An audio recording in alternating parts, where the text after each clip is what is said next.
নাইম, আজকে কত বেচে কিনা হইছে? টাকা তো সব ভাই ক্যাশে, দেখেন। মাত্র 10,000 টাকা বেচে কিনা হইছে। আজকে তো তাহলে অনেক ভালো বেচা কিনা হয়েছে, অন্য দিন তো এর থেকেও কম হয়।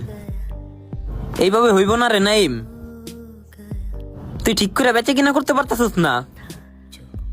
তুই কালকে থেকে আর কাজে আইস না। ভাই এটা কইরেন না, এই জায়গার কাজের টাকাটা দিয়ে আমার পরিবারটা চলে।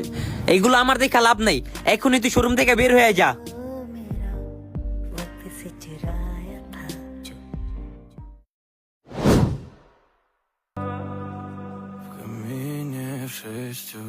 কি লাগবে ভাই দেখেন, নানান ক্যাটাগরির ঘড়ি আছে, দেখাই।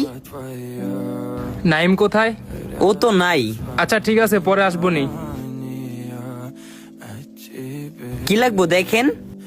নাইম নামে একজন ফর্সা ছেলে আসিল না, একটু চিকনা চাকনা, লম্বা, স্মার্ট, ও কোথায়? ও তো নেই, আপনার কি লাগবে বলেন। আমাদের এখানে ওয়াচ আছে, ওয়ালেট আছে, পারফিউম আছে, সানগ্লাস আছে। নাইম যখন থাকবে ওর থেকে কিনবো আইসা।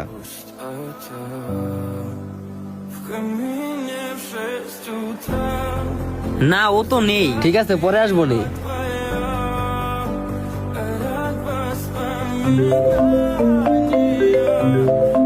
দোকান থেকে ভাই কল দিল।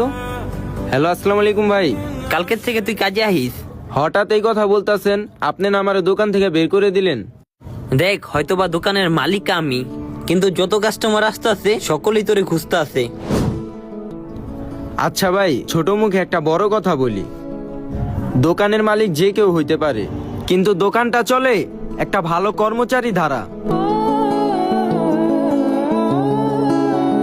ঠিক আছে ভাই, কালকে সকালে আইসা পড়বো।